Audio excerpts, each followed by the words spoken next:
안녕하십니까. 성균관대학교 글로벌창업대학원의 김경환 교수입니다. 이렇게 온라인상에서 여러분들을 만나 뵙게 돼서 대단히 반갑습니다. 지금부터 제가 이 강의 드릴 주제는 여러분들이 오늘날의 이 경제 문제를 해결하기 위해서 가장 큰 방편 중에 하나가 창업이라고 얘기를 하고 있는데, 이러한 이 창업 과목을 이수하고 난 뒤에 여러분들이 실제로 창업을 했을 때 어떻게 이 아이템을 발견을 하고 그 아이템을 어떻게 이 사업화시키고, 그리고 이 사업화시킬 때 여러 가지 자원 문제를 어떻게 해결하고, 그리고 어떻게 마케팅을 하고 하는 것들을 배워보도록 하겠습니다. 이러한 일련의 학습 과정에서 여러분들은 마지막으로는 이 창업을 해서 꼭 성공할 수 있는 그런 능력을 배양시킬 수 있을 것이라고 생각합니다. 그럼 이 1차시 강의에 있어서 세계 경제 문제와 원인에 대해서 강의를 시작하도록 하겠습니다. 먼저 이 세계 경제가 직면한 저성장의 위험에 대해서 강의를 하도록 하겠습니다. 2018년도 스위스 다보스 포럼에서 세계 경제 포럼이 열렸습니다. 월드 이코노믹 포럼이죠. 이러한 이 다보스 포럼은 글로벌 정재계 리더 3천여 명이 참석해서 세계 경제 현황과 향후 나아갈 방향을 대해서 매우 심히 논의를 하였습니다. 이러한 이 논의 사항에서 당시에는 이 균열된 세계 경제 현황에 대해서 논의를 하였고, 그리고 이런 세계 경제의 특징을 네 가지로 규정을 하였습니다. 그런 네 가지는 크게 글로벌 저성장과 부채 증가, 그리고 신보호무역주의 대두, 그리고 중국 경제 신창타의 시대 진입, 그리고 글로벌 생산성의 저하를 들 수 있겠습니다. 여러분들도 잘 아시겠지만도 우리는 70년대, 80년대 한강의 기적이라고 하는 고성장 시대를 달성하였습니다. 이 시절에 우리의 경제성장률 10% 이상의 경제성장을 했었던 거였죠. 그러나 최근 들어서 전 세계적인 글로벌 저성장과 모든 나라를 막론하고 GDP 대비 부채가 증가하고 있다는 것입니다. 두 번째로 신보호무역지가 대두되고 있다는 것이죠. 사실 여러분들도 잘 알다시피 우리나라의 경제는 수출 위주의 경제입니다. 그래서 외국에서 자원을 수입해서 그걸 그 우수한 인력에 의해서 가공을 하고 만들고, 그리고서 이제 수출하는 그런 이 경제 구조를 갖고 있는데, 보호무역주의가 되듬으로 인해 가지고 우리나라 경제는 한층 더 어렵게 되고 세계 경제도 상당히 어렵게 지금 되고 있는 것이죠. 그 다음에 세 번째로 중국 경제의 신창타이 시대 진입인데, 신창타이라는 건 영어로 얘기하면 뉴 노멀이라고 얘기합니다. 그래서 중국 경제도 이런 경제 성장을 계속 8% 이상의 경제 성장을 해왔었죠. 그러나 최근 들어서 7%, 6%대의 경제 성장을 하고 있고, 이건 사실 우리나라한테 큰 영향을 주고 있습니다. 뒤에 다시 설명드리겠습니다. 이러한 것들이 원인이 주어가지고 글로벌 생산성이 전 세계적으로 저하되고 있다. 그래서 이것도 이제 좀 이따 다시 설명을 드리겠습니다. 그래서 이 월드 이코노믹 포럼에서는 현재 세계 경제의 특징 또는 문제를 네 가지로 정의를 하고 있는데, 그걸 각각 자세하게 좀 더 살펴보도록 하겠습니다. 먼저 이 글로벌 저성장과 부채 증가입니다. GDP 대비 글로벌 부채 비율이 선진국하고 신흥국이 다 같이 증가하고 있습니다만은, 특히 신흥국의 부채가 크게 증가하고 있다는 것입니다. 이러한 신흥국엔 우리나라도 속해 있습니다만은 동남아시아라든지 아시아의 많은 국가가 사실은 신흥국입니다. 그래서 인도라든지 베트남, 인도네시아 이런 나라, 그리고 우리나라를 비롯해서 신흥국인데, 이런 신흥국의 부채가 크게 증가하고 있는데, 그런 증가한 이유는 두 가지로 우리가 들 수 있겠습니다. 첫째로는 저금리의 글로벌 유동성 증가로 신흥국 기업의 차입 여건이 개선되었다는 것입니다. 즉 여러분들이 이제 뒤에서 우리가 이 재무제표 2에서 배우겠지만도 무조건 차입이 나쁜 건 아닙니다. 어느 정도 이 차입, 즉 이 돈을 빌려 가지고 그걸 생산성 있는 그런 데 쓰게 된다면은 기업으로서는 이제 이익을 많이 남길 수 있는 그런 여지가 만들어지게 되는데, 최근 들어 가지고 신흥국의 어떠한 기업의 차입 요건이 상당히 개선되었다는 것입니다. 그래서 신흥국에서 외국에 돈을 지금 많이 끌어다 쓰고 있다는 거죠. 그 다음에 두 번째로 신흥국의 투자 확대 등으로 해서 기업 부채가 사실은 성장 속도보다 더 빠르게 증가하고 있다는 것입니다. 이게 선진국과 신흥국하고 차이인데, 여러분들도 아시다시피 선진국은 이미 경제 성장이 어느 정도 정체화되어 있습니다. 그러다 보니까 이 기업 부채의 증가 속도가 성장 속도보다 빠르지 않는데, 대부분의 신흥국 같은 경우는 성장 속도보다 기업 부채 증가가 지금 빠르게 나타나고 있는 거죠. 그래서 이러한 이 이유로 인해 가지고 글로벌의 이 저성장과 부채가 지금 증가하고 있다는 것입니다.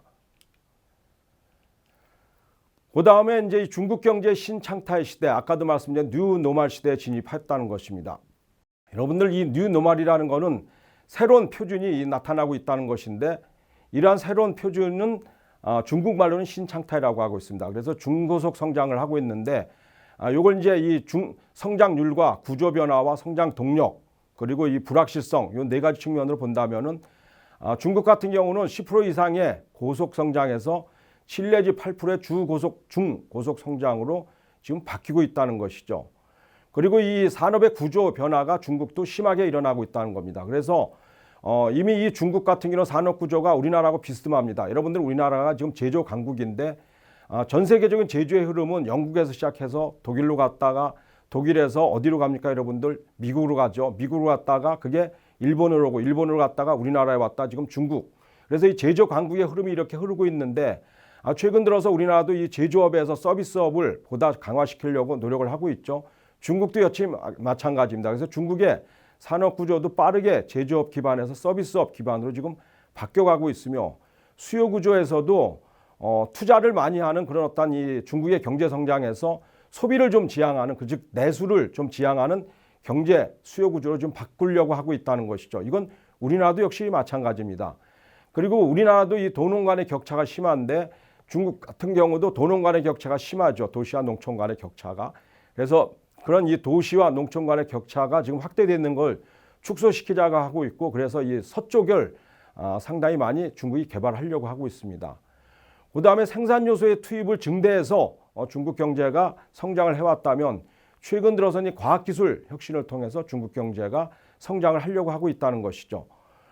그리고 이것도 우리나라하고 사실은 어떻게 보면 세계 경제에서 서로 갈등 요소가 있는 분야입니다.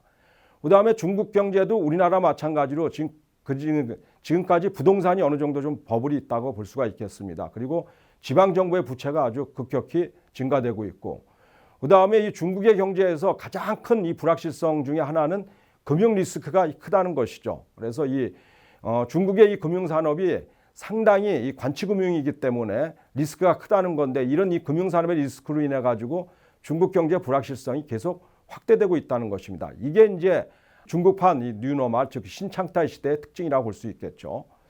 그래서 이런 미국과 유럽의 뉴노멀과 중국의 신창타이를 우리는 또 비교 안 해볼 수가 없습니다. 그래서 이 미국과 유럽의 뉴노멀과 중국의 신창타이는 주창 시기와 주요 특징, 그리고 지속 시간, 그리고 성격에 따라서 어느 정도 이 구분이 되고 차이점을 볼 수가 있겠습니다. 먼저 뉴노멀은 미국과 유럽 중심의 뉴노멀은 무하마드 엘 에이런이 2008년에 제기했는데, 신창타이 같은 경우는 시진핑 국가주석이 얼마 안 되는 2014년도에 제기했다는 것이죠. 그리고 이 주요 특징으로 본다면은 미국과 유럽의 뉴노멀은 저성장, 고실업률, 고위험, 규제 강화, 그리고 미국의 경제적 역할 축소 등이 동시에 출현했다는 것인데, 중국 같은 경우는 성장 둔화 현상이 먼저 나타나고, 그리고 이 구조 변화가 비교적 느리게 진행하는 가운데 리스크와 불확실성이 지속되고 있다는 것이죠. 그래서 중국 경제가 사실 요 면에 있어가지고 미국과 유럽의 뉴노멀하고의 차이점을 크게 두드러지게 나타난다고 볼 수 있겠고, 세 번째로 이 미국과 유럽의 노노멀과 중국의 신창타이의 지속 기간을 보면은 미국과 유럽의 이 뉴노멀은 상대적으로 짧은 기간 동안 지속되었다는 것입니다. 그래서 2009년에서 2010년, 즉 이때는 어떤 때였습니까, 여러분? 금융위기 이후 선진국 경제가 이 어려운 때를 얘기를 하는데, 이때 잠깐 상대적으로 짧은 기간 뉴노멀이 지속이 됐다면은 신창타이는 현재까지도 좀 진행이 되고 있다고 볼 수 있겠죠. 그래서 상대적으로 2012년서부터 긴 기간을 지속하고 있다. 그래서 지금도 시진핑은 전면 중국 경제를 개혁하려고 하고 있고, 이런 면에서 금융위기 이후 중국의 경제 상황과 중국 경제 구조적 문제를 잘 설명하고 있는 게 이제 신창타이라고 할 수 있고, 시진핑은 이러한 중국 경제의 구조적인 문제를 개혁하기 위해서 노력을 하고 있다는 것이죠. 그다음에 세 번째로 이 세계 경제 포럼에서 현재 세계 경제의 특징을 말한 것 중에 하나가 이제 신보호 무역주의의 대두입니다. 아까도 말씀드렸지만 우리나라의 경제는 수출 의존도가 높은 그런 나라입니다. 전 세계적으로 수출 의존도가 많은 나라가 독일, 그다음에 우리나라, 일본, 이런 나라들이 이제 수출 의존도가 많은 나라인데 이런 수출 의존도가 많은 나라는 사실 보호무역주의보다는 자유무역주의가 훨씬 더 양호한 성과를 나타낼 수 있겠다고 볼 수 있겠습니다. 그러나 이런 신보호무역주의로 인해 가지고 우리 경제 그리고 세계 경제가 보다 더 어려움을 나타낼 수밖에 없는데 최근 들어 가지고 미국과 중국의 실질적인 어떤 그 이 패권 싸움은 그 안에 들어가 보면 결국은 경제와 기술 싸움이라는 거죠. 그래서 이런 이 보호무역주의가 70년대 초 이후 나타나기 시작했지만도 최근 들어 가지고서는 상당히 크게 강화되고 있다는 것이죠. 그래서 자유무역주의가 지금 후퇴되면서 선진국 주도의 보호무역주의가 강화되고 있다. 그래서 이 표를 보시면은 미국이 이 무역 제한 조치를 가장 많이 내는 90건을 지금 내놓고 있고 86건 러시아가 그다음에 인도가 67건, 브라질이 42건, 인도네시아 42건. 즉 상당히 많은 나라에서 무역 제한 조치를 내놓고 있는데 우리나라는 아직도 무역에 의해서 즉 수출에 의해서 경제가 성장되는 그런 구조라서 심한 그런 어떤 보호무역주의는 우리는 원천적으로 할 수 없는 그런 경제 구조입니다. 더더군다나 오바마 대통령 이후에 트럼프 대통령이 당선되면서 중국과의 대립으로 세계적인 보호무역주의가 더 크게 나타나고 있다는 것이죠. 그러니 보호무역주의는 당분간 계속해서 진행이 될 것 같고 역시 이런 이 보호무역주의는 세계 경제 그리고 우리나라 경제에 많은 영향을 줄 것이라고 생각이 됩니다. 그다음에 마지막으로 월드 이코노믹 포럼에서 지적한 이 특징 중에 세계 경제 특징 중에 하나가 즉 문제 중에 하나가 글로벌 생산성이 저하되고 있다는 것이죠. 그래서 고령화 세대로 변화하면서 시간당 노동 투입의 부가가치가 계속 줄어들고 있다는 것입니다. 세계 주요국의 근로자의 시간당 생산성 추이를 보면은 70년도에는 일본이 가장 생산성이 높았습니다. 그리고 미국이 한 중간 정도였고 그런데 계속해서 이 근로자의 시간당 생산성이 70년대를 기점으로 해가지고 정점으로 해가지고 계속 저하되고 있습니다. 그래서 터키라든지 독일이라든지 우리나라라든지 멕시코라든지 계속해서 근로자의 시간당 생산성이 저하되고 있는데 이러한 시간당 노동 투입의 부가가치가 둔화되고 있다는 것은 결국은 기업들이 노동력과 건물 등의 자원을 상품이나 서비스로 효율적으로 전환시키지 못하고 있다는 것을 의미하며 그리고 시간당 노동 투입의 부가가치 증가세가 둔화된다는 것은 결론적으로 경제 성장률 하락과 밀접한 관계를 보이고 있다는 것입니다. 이러한 이 세계 경제의 네 가지 그런 어떤 이 특징에 의해서 세계 경제는 더 이상 고성장을 할 수 없다는 그런 이 특징을 우리가 볼 수 있겠습니다. 이러한 그 세계 경제는 그러면 왜 우리나라 경제에 영향을 끼치느냐? 뒤에서 다시 설명을 드리겠지만도 결국은 우리의 경제는 세계 경제하고 가장 의존성이 높은 그런 이 수출 의존형 경제 구조이기 때문입니다. 그래서 이러한 세계 경제가 직면한 이 저성장의 위험은 결국 고스란히 우리 한국 경제에도 올 수밖에 없고 이러한 이 더 이상의 세계 경제 고성장이 기대하기 어려운 것은 우리 경제에 고스란히 영향을 주고 있습니다. 그래서 이 다음 차시에서는 이런 세계 경제가 우리 경제한테 주는 그런 영향을 어떻게 주고 있는가를 공부하면서 실제로 이러한 이 저성장의 위험을 세계 각국 정부가 극복해 나가려고 하는 그러한 이 정책에 대해서 이 공부를 하도록 하겠습니다.